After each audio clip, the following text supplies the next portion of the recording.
Hello, spiritual seekers. John Moore here, and today we're going to dive into the first of the phases of the 4 phases of alchemy. Specifically, we're talking about spiritual alchemy here, and the first phase is known as the Nigredo. The Nigredo, Nigredo, means the blackening.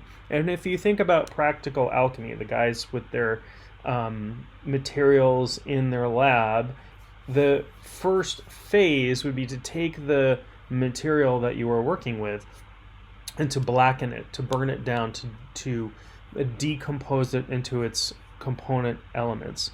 And so the blackening becomes a symbol in spiritual alchemy for the shadow, the unconscious. If you've ever felt like there's a hidden aspect to you, there's a hidden aspect to all of us.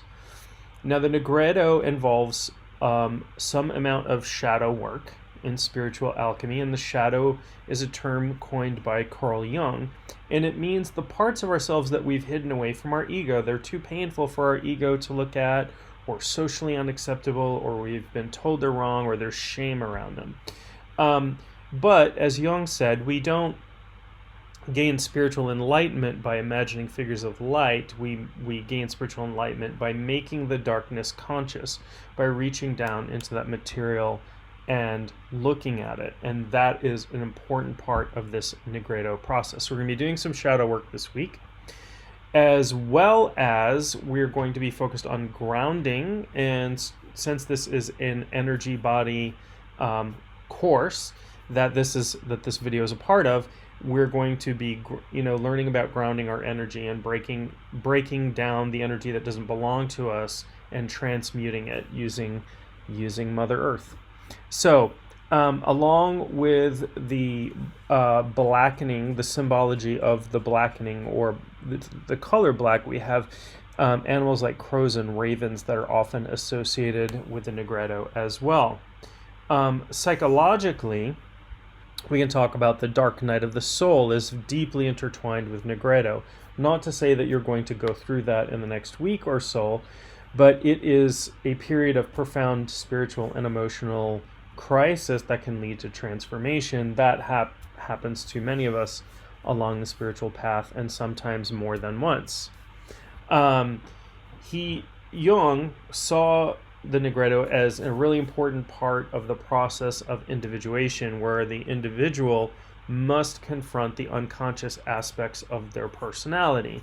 One of the best examples I've seen of this in media is from The Empire Strikes Back, the second original Star Wars movie, where Luke Skywalker on Dagobah goes down into this cave and he tells Yoda, "I'm not afraid," and Yoda says, "You will be."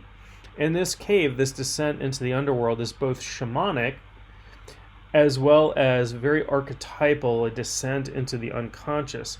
And he fights with Darth Vader and strikes Darth Vader down, and Darth Vader's mask blows off, and it's Luke Skywalker underneath that, showing that our shadow aspects are really parts of ourselves. So, really important aspects that we're going to be focusing on: self-reflection, journaling, grounding, getting to our unconscious and shadow parts. We're going to be doing shadow work. I would also encourage you to start to journal your dreams if you don't already. Write them down, keep a journal next to your bed, write first thing upon awakening before the dream fades from memory. We're going to be doing meditations every single day and contemplation, as that helps us dive into the unconscious aspects of ourselves as well. By diving into these unconscious aspects, we get a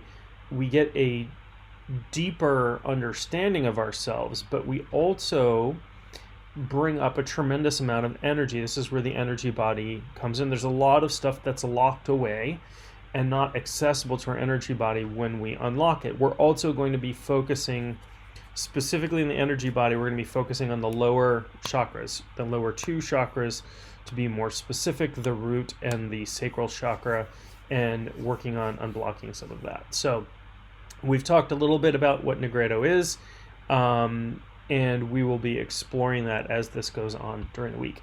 And with that, I will leave you, and I will talk to you very soon.